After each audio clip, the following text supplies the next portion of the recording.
Welcome to the AI Decision Guy podcast, the show where we explore the intriguing balance between artificial intelligence and human decision making.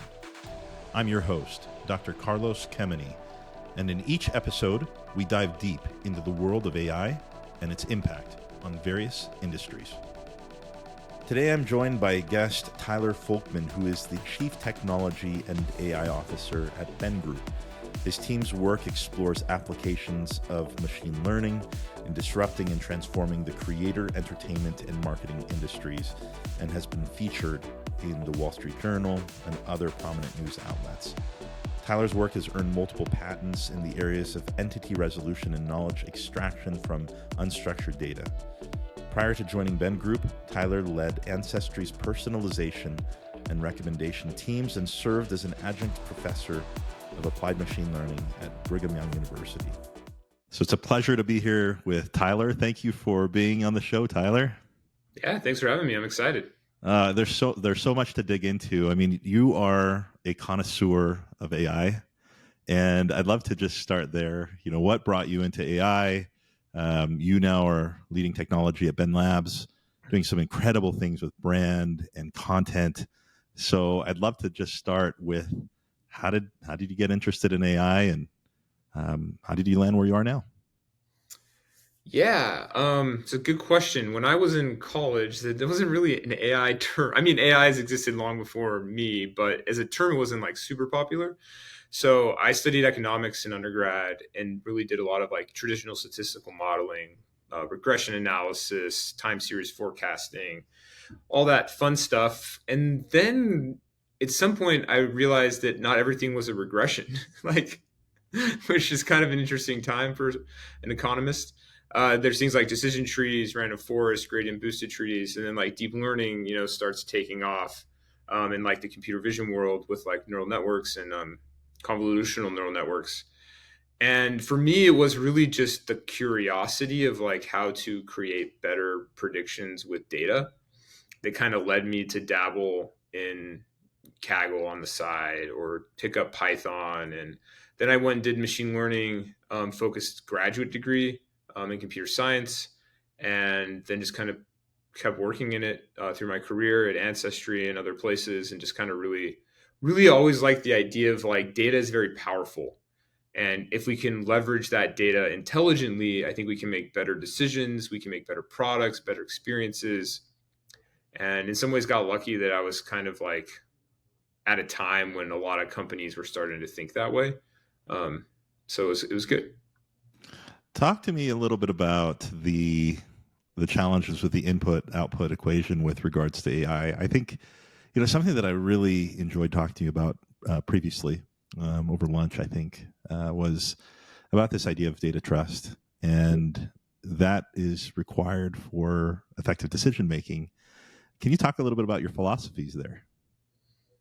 Yeah, when it comes to like data quality, one thing I like to tell people is like AI algorithms or models or whatever you want to call them are very naive in the sense that they don't know anything, right? Like if you ever coded one, it'd be very clear to you that it's just code, right? It's math, code, bits in a computer, whatever you want to call it, running on a machine. And what basically rejuvenates it or brings it to life is data, right?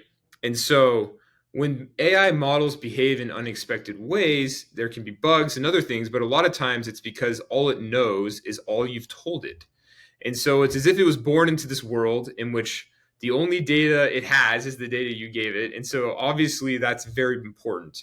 And, large language models are interesting. And I think one of the ways they're so powerful is because it's basically like, let's take the existence of language as much as we can and then feed it into a model complex enough to like make something of that. And it turns out that when you do that, it has some amount of like ability to feel coherent and like create responses, where if you'd done the same thing with much less data, it would be a completely different experience. So algorithms are amazing. A lot of great work has happened over the many decades of AI that have made algorithmic progress, but without the data, it doesn't really come to life. And so the data really has to be right. It has to be clean. It has to make sense for your problem. And it's something you always have to be like babysitting's not the right word, but like always watching, paying attention to, because it shifts if you're using products. Yeah, no, I think that, from the standpoint of enterprise and how they use data, I remember the beginning of the BI revolution, there was this idea of get all of your data in.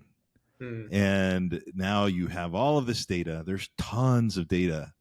And the governance has really lagged behind. And, a lot of this was the appeal of all of these tools and all of this data that nobody had before. And there were ad hoc opportunities to use them.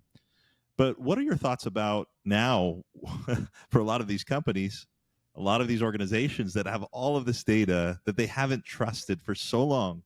How do you disentangle all of that? Because you've destroyed, I think that this is one of the downsides of this BI movement, has been it's destroyed a lot of trust. There's a lot of CEOs in rooms, executive meetings, that still lean over to the CFO or the CTO and just say, well, what do you think? There's all these dashboards, it's all this data, but what should we do? And so there's a lot of distress that's been rendered through all of this. How do you disentangle that and create still an opportunistic pathway for the usage of AI?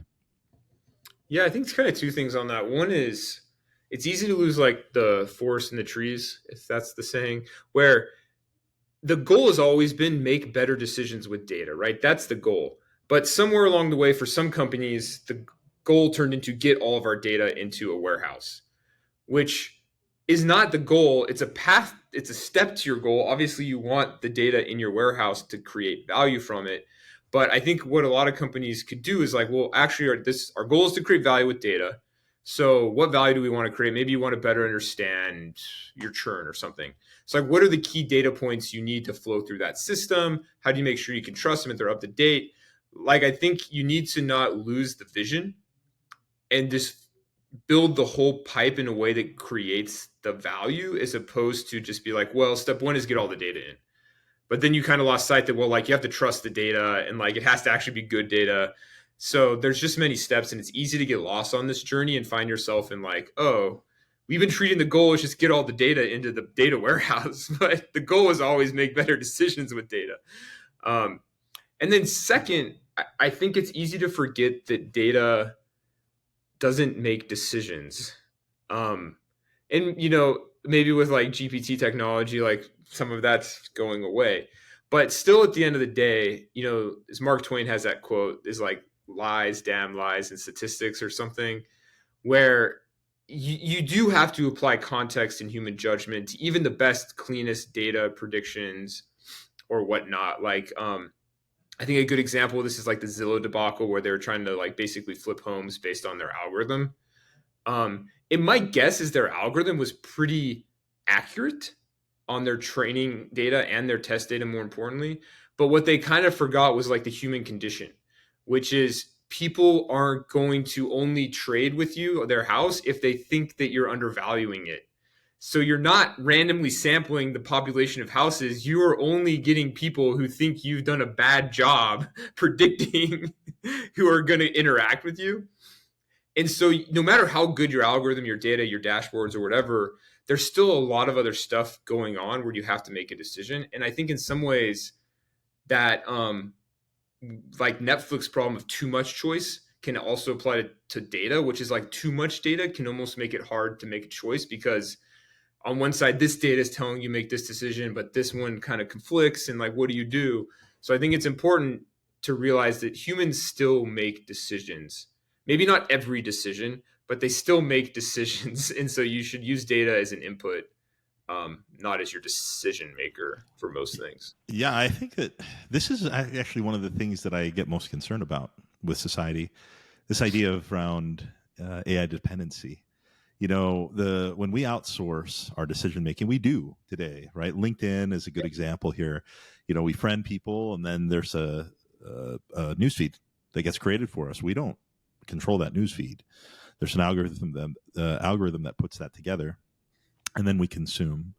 And we've become dependent in some ways on that. There's an intermediary, the company, that then provides these models, and then we consume. And the danger, I think, for society is the moment you start removing the necessity and, in some ways, the burden of making smaller decisions, like a news feed, then you start getting crippled or perhaps paralyzed in your ability to make bigger decisions. And this type of skill building, if you will, to make decisions is human progress. And so this is actually one of the things that I get most concerned about. What are your thoughts on that? What are your thoughts on not only for individual decision making about this idea that there might be a slow progress, and I think this is more manifest in the next generation that is going to then be, born into this world in which everything now can be automated in terms of decision making, the small decisions, but also looking at organizational decision making. And I know that you are very passionate about organization optimization, leading teams. How does this affect the ability of good management and building good management when there is a risk that we become somewhat dependent on AI to make decisions for us?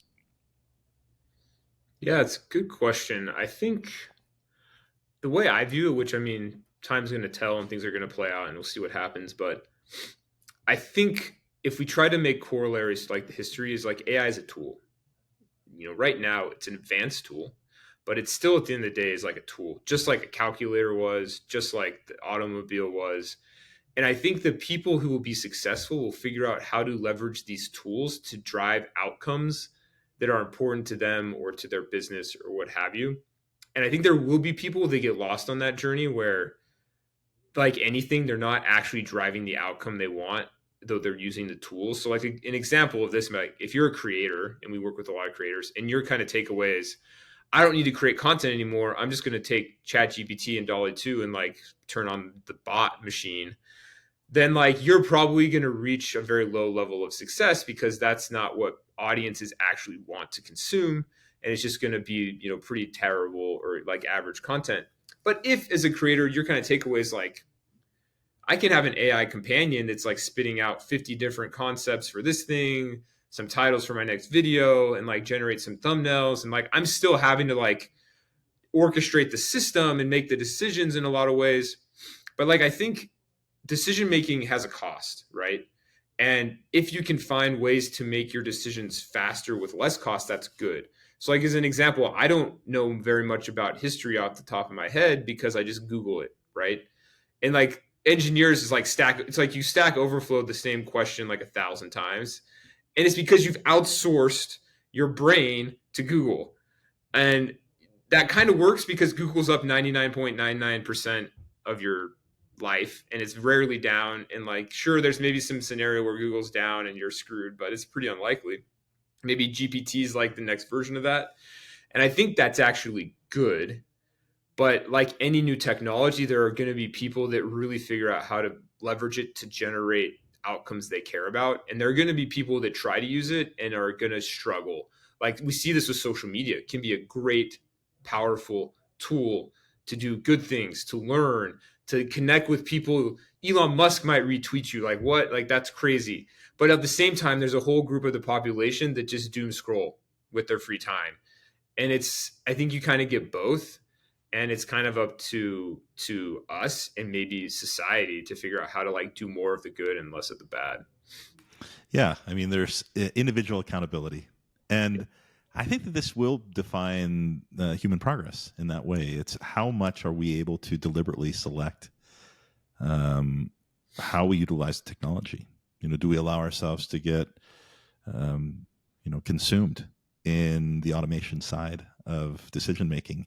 I hope not. I hope that that's not the case. But I do want to go back to a couple of the things that you were talking about in the industry that you're in. You are in brand, and you can speak much better to the things that you're passionate about right now. But I think that BENlabs, as I contemplate the value, there is a very real ROI that you offer companies in the work that you guys do with products and brands. Can you speak to some of the ways that you influence decision making for your customers? Yeah, that's interesting. I think like any product, probably sometimes significantly we can influence like the decision making. So like for example, we just released a tool that you can upload multiple thumbnails for your next video, and it will predict using machine learning and deep learning which one's the best and auto rank them for you. And it will even do attention heat maps, so it'll show you where we think people will look on these thumbnails to kind of maybe help you optimize like the usage of the space. um, and so I think a lot of people will use that and really make it part of their process to have kind of an AI check on like, what is the system thinking? How can I better optimize this? And I think it will influence their decision making. We also have a title generation tool that uses, large language models to basically take the context of your video and help recommend other titles for you to consider. And I think that does influence decision making. I hope that the way people use it is as a very powerful data point into their process, which is you still are the creator at the end of the day. You more than anyone know what your audience wants, and you've built your kind of creator brand around that. And AI is very powerful. It can take a lot of context and it can really help bring data to the table. But at the end of the day, you're the one that really knows your audience better than anybody. And so use these tools to be better at what you do and to give you more options with less work. Where before, maybe if you had like 12 thumbnail ideas, you'd have to like pay a survey company to like panel this to people and like get feedback. Now we're using AI to just boom, here are your best two. TubeBuddy also has an A/B testing tool, so throw them in an A/B test, see which one works better, and move on your merry way. It's like, wow, we've now gone from like what maybe decades ago would have been like someone designing your thumbnail to sending it to a survey group to get feedback to then maybe running a few different iterations. Like months of work can be done by like a single person on their laptop with very low cost, almost like instantly. And that's where the technology is really exciting, is like, now that you have all this other time, what are you going to do with it? Like, how are you going to use that other time to move your goals forward? Because now you don't have to do all those other things that people used to have to do. So yeah, the automation component of this, the task automation, certainly frees up so much time. How do you think about this from a development standpoint of your workforce? So now the time is available as a CTO, as an AI officer. How do you change the paradigm of work? And people are looking at you to lead that paradigm. And you just recently wrote an article, which I recommend to everyone to read, on KPIs. I think we went back and forth a little bit upon this. So I think that was a great article. And we can include that in the links here. But I think, you certainly are passionate about organizational performance. And this certainly now creates a little bit of a void in literature about how to operate as a leader in an AI augmented world, right? In organization. And so that will shift the requirements on how we hold accountable teams. How do we organize teams? How do we incent or even promote elevated work? How do you think about that? Yeah, it's interesting. In my career, what I've always found when things get hard is go back to the principles and get better at the basics. So like in some ways, I think AI does change things, but in some ways, I don't think the basics have really changed in hundreds of years, maybe, around like leadership, which is like, have a vision, make that vision clear, have teams who know how they're contributing to that vision with like clear accountability, empowerment, and like autonomy, and then like work to keep making that better. Like AI changes that a little bit because maybe people can move faster, they can have broader skill sets. Like now someone who maybe couldn't code with like Copilot, hey, maybe they're like actually like not, maybe not a good engineer, but maybe they're like an average or like an entry level engineer where before they didn't know anything. And so like there are more tools to your disposal, but leadership and like organizational success, in my experience, is getting back to like the first principles and like doing those really, really well. And there's ways to optimize around that. But every time I find myself struggling with something, it's not that I'm like, oh, like AI is doing this thing that's going to help us win, or this thing, like at least from an organizational like perspective, it's like, oh, this tool can help us do that maybe better or faster.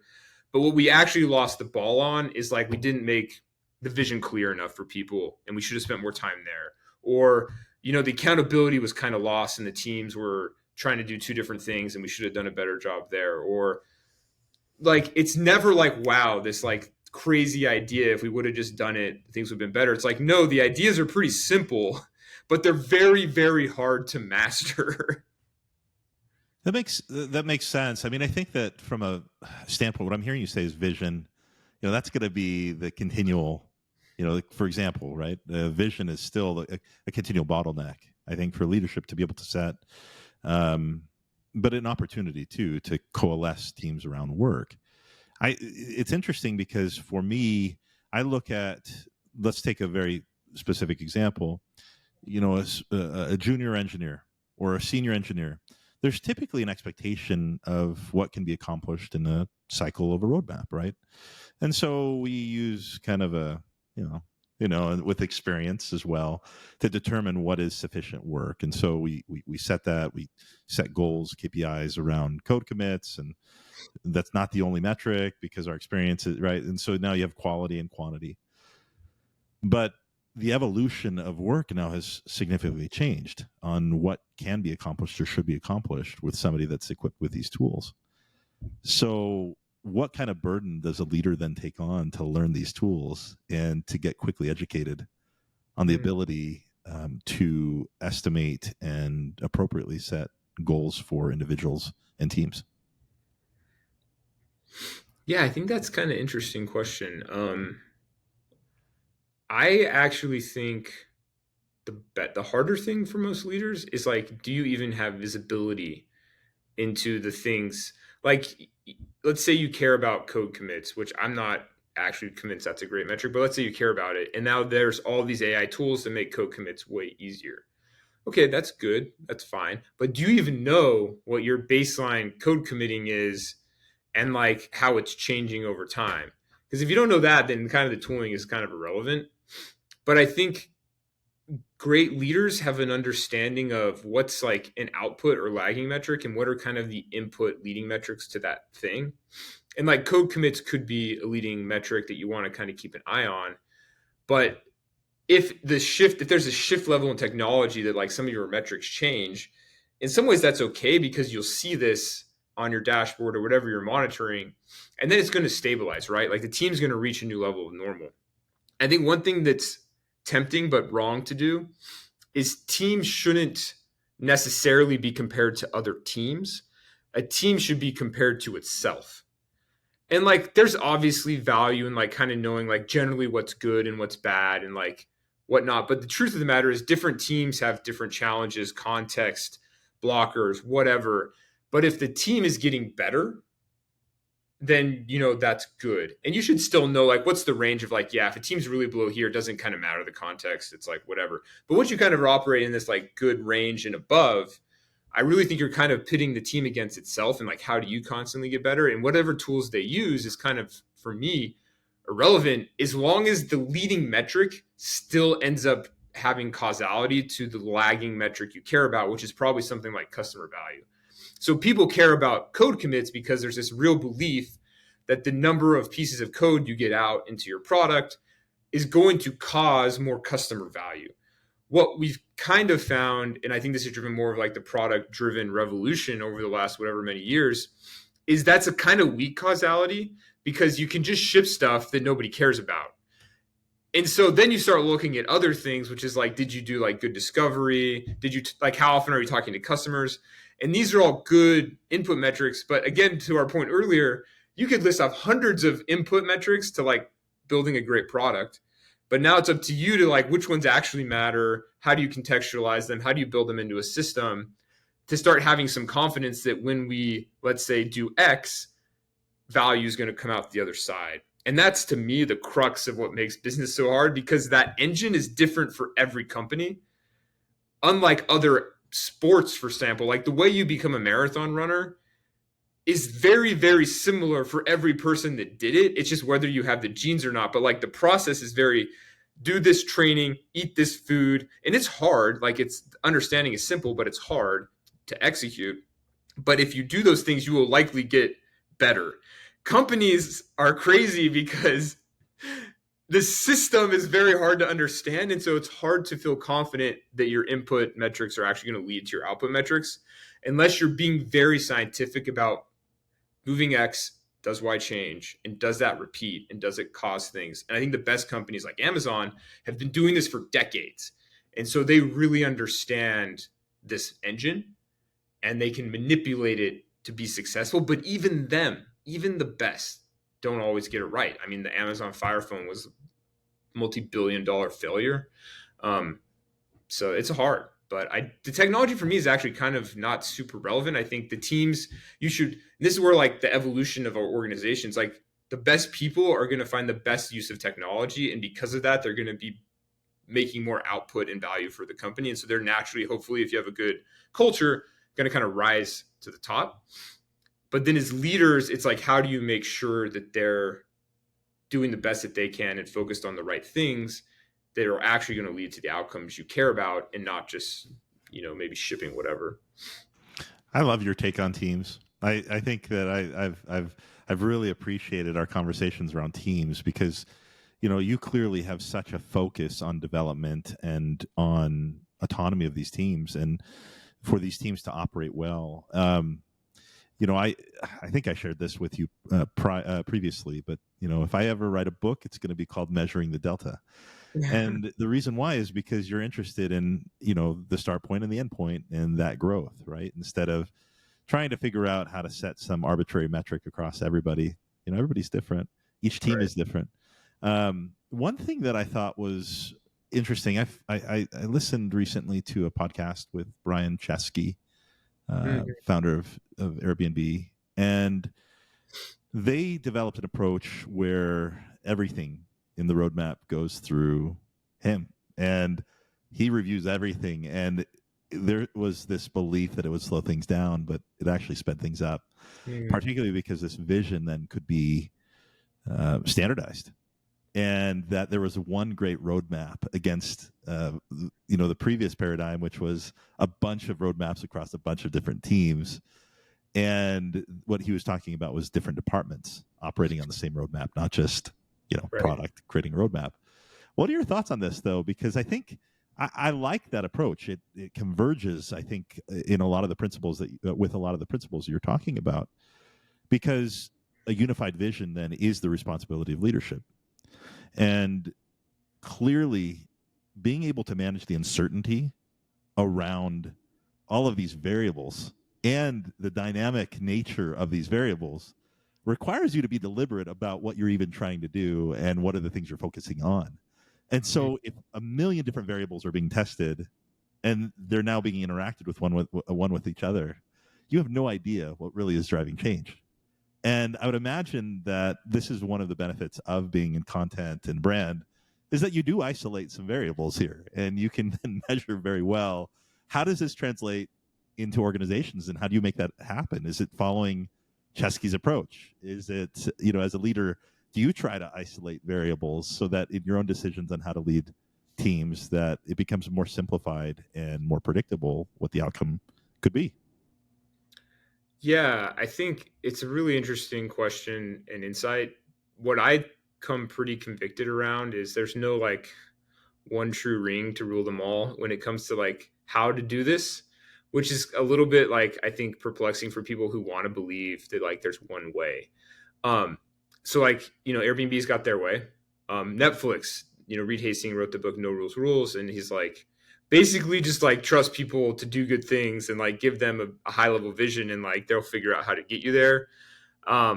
Google at one point tried to like get rid of all their mid-level management because they thought it was bad, and then immediately found it was actually creating value and brought it back. Like, I don't think there is a system that's better than necessarily all the other system. I think what's more important is that you try to be intentional about what you do and what you don't do in your process and why. And you bring people on that are going to, that believe in the core principles of your process. That's why like leadership principles are pretty, in like top companies, valuable. Like Amazon is like pretty clear about how they think about their core principles. And so is like Netflix, right? And my guess is so is Airbnb. And like, it's okay that they're all different. And you as a kind of employee can kind of choose which one fits with how you think about the world. But the truth is, like, I love empowered, cross-functional teams, but there's a lot of examples of like Steve Jobs, for one, who just came in and said, this is what we're building. And it's not empowered. It's not particularly nice. Like, people maybe didn't like working there at that time, but like it led to like results. So I think it's interesting to think about, what does success mean? Like, the Airbnb experiment, I think, is still not finished, because sure, they're shipping more things, but is that actually leading to more value? I think it takes some time to kind of see how this all rolls out, because there's this term called like the Moses trap, where if you believe you have this leader that's like Moses, and Moses goes up to the hill and like he comes down with like, this is the way, that's actually really powerful if you have that. Meaning, if you've got someone from the future maybe that knows the future, knows how this is all going to play out, and knows what you should do, you should just do what they say. 100% that's the right strategy. The problem is, those people, we don't have them. And so what do you do in the meantime? Well, some companies are like, well, maybe we have someone that's close enough. And that could be like an Elon Musk type style, where he's like, I have a strong conviction that the future is self-driving cars, and empowerment, whatever, doesn't matter to me. This is where we're going, and we're going. And if you want to be on the ship, like, get on the ship. Other companies kind of take more of this like Marty Kagan style approach, which is like, we got to learn into it. We got to talk to customers. We got to like have empowered teams, and like they've got to be, autonomous and like figure things out. And what I think is true is that all of these can work. It just depends more on the leaders involved in the company. And what doesn't work is trying all of them, like, and not really picking one that you want to like commit to, and like at least spend some time like really figuring out how to hone it to like what you need. Because you're not Amazon, you're not Airbnb, you've got your own special challenges. That doesn't mean you can't pick up a process that seems tried and true and try to tweak it. But if you're going to pull something from here and here and here and here, that's almost surely going to fail you. You got to have some beliefs about the world and bring people around you that share some of those core beliefs. So would it be safe to say, as we kind of go into the final segment of our discussion, that you're not let's take an AI algorithm and then automate everything in the company for these types of decisions? I think that, certainly there's an augmenting style that can be adopted, where there's data that's coming in, there's algorithms that are feeding organizational decisions. But it sounds to me that, you're very much an advocate of there's nuance, and that a lot of leadership is going to play into that nuance, not just an algorithm that's going to feed in organizational decisions and everything's automated. Yeah, I think AI is still playing very much at the tactical level, which is like, coding is incredibly important, and great software engineers are incredibly valuable, and they're more than just people who code. They've got great ideas and like a good understanding of what creates value. But really, what you think about ChatGPT is, it's not I've seen people on Twitter be like, I use ChatGPT to start my business and it gave me like the strategy, and like, okay, but none of that's actually like worked. Like, it's not a strategic partner yet, I don't think. It's more of a tactical, like, okay, I need to write this code, help me write this code. Or I need to write this type of document, help me write this type of document. I still don't see a lot of it like, I'm not getting in a meeting with like executives and we're like, let's pull up ChatGPT and it's giving us our business strategy. like maybe we'll get there one day, but I think it's going to be super interesting to play out. There's actually an article, I think, in The Atlantic that came out where I've been thinking this as well, which is like, when Jeopardy's thing came out, Watson, it was a kind of a similar like experience for a lot of people, which is like, Jeopardy's so hard. It seems so crazy that a computer could do this. Like, I think whoever it be, what was his name? His quote was like, I welcome the AI overlords, right? But like, what actually ended up happening was this thing was actually really good at playing Jeopardy. And it didn't actually generalize super well to like other tasks, and it kind of like fizzled out. Obviously, GPT and some of these generative AI tools are very powerful in a much more general way. 100%. It's a stepwise change in what we've had. But it's still, I think, going to take some time to understand actually how general is this. Like, what are the edges where it really falls down? I'll give you one example. People on our side were like, can we use it to find up and coming creators? So like, hey, ChatGPT, who are like up and coming YouTubers that we should be paying attention to? You know what it does? It just makes up names. And they're like actually really believable YouTube handles or Instagram handles. Like you're like, oh, let me go check this person out. And like half the time it's not even a real handle.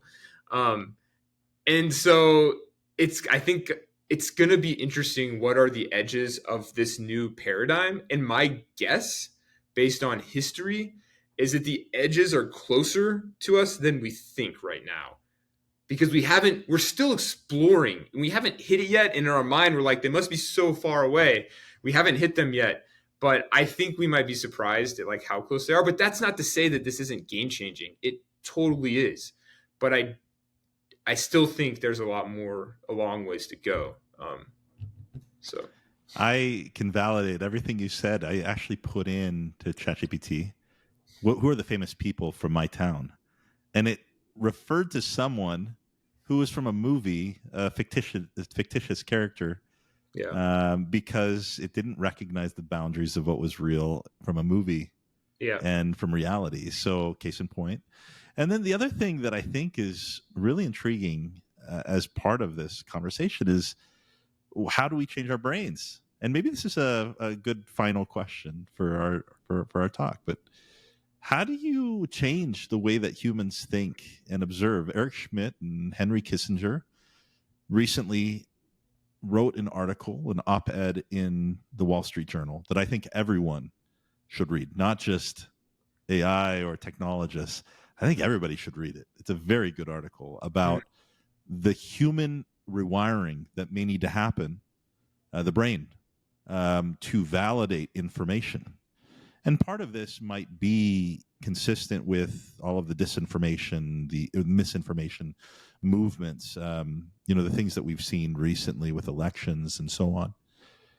But there's a tremendous point in that if we are stuck in educating on the tool, then we're doing it wrong. If we're stuck in augmenting only with the tool, then we're doing it wrong.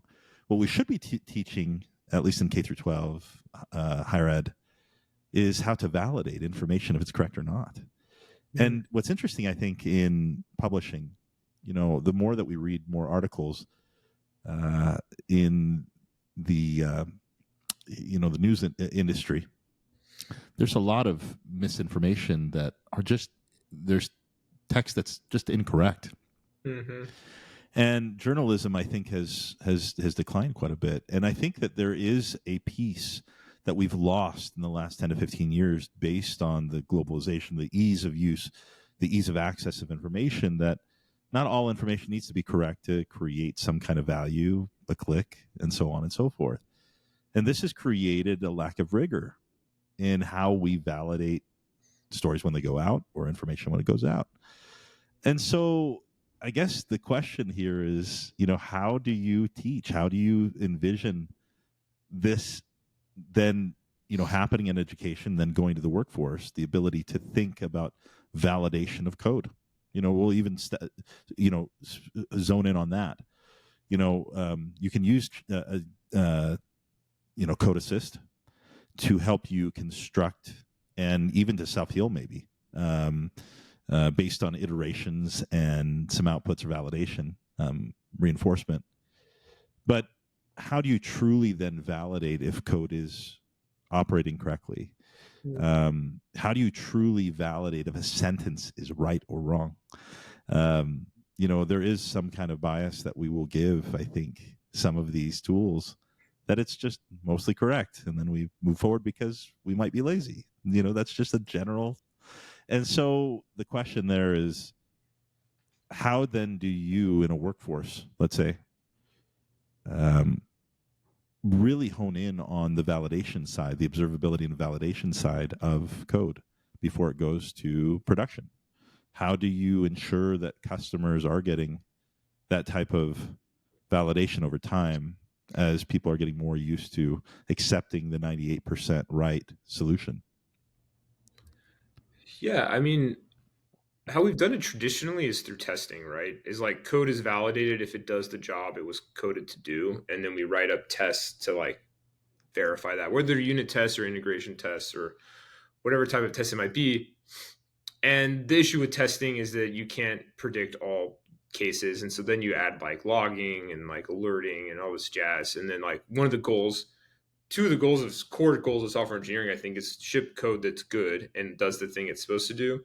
And another core goal is revert from bad things quickly, which is if you do something bad, make it painless to go back, so that you don't have like things down for a long time. I think most of that will stay the same. And I actually think AI can help a lot with that because there's a lot that it can think about or potentially push on edge cases from like a breadth of data if you have the right data set to train it on to help you really maybe have better validation of code. I think in some ways code though is like the easy one because it has a clear job and it has a very clear definition of like what is good and what is bad for the most part. Where I think things get a little more tricky is maybe like misinformation, which is not true or false. It's more dependent on your views of the world or like what you think about things. And so I think that's where things get really interesting, which is like some things are very easy. Like, was there this event in this city or whatever? It's very easy for most people to kind of validate that. It's like, well, 7 different news sources kind of said it. And like, that probably means it's true. But then if you dig into like, well, this president said this, and by that they meant this, like that gets more into like the misinformation piece where I think AI is gonna not, I mean, it can combat itself, but it can also like create its own problem. Um, and I think that's where it's going to be hard for the education piece is more on these fields of like, there's these boundaries. Not everything is black and white of like yes or no. And when it's in this middle ground and like systems like social media or algorithms like AI are playing a role in like affecting your view of the world because that's just how it works. Like they're influencing how you think about things. How do you deal with that as a person and like become the thing you want to be, not just like influenced by the system? And I think that's where there's a lot to think about. Like, how do we build the society we want to build when so many of these like nudges are happening kind of autonomously outside of the system from like AI or maybe even bad actors, whatever it might be? And how do you bring up people that can kind of like live in that society effectively? I think some of it is like if you're born into it, it's a little easier. I think I've found older generations struggle more with this because when they were growing up, the news was the news and the news was right. And so they see something on like a news feed and they're like, this must be true because it's on the news feed. But like people born into the internet age are like, yeah, half the stuff on my news feed is not right. So they've kind of built this like internal skepticism. So probably like the crux of the thing is like, you got to be curious. Like you have to always be curious about new things, don't resist change, even if it feels a little bit weird.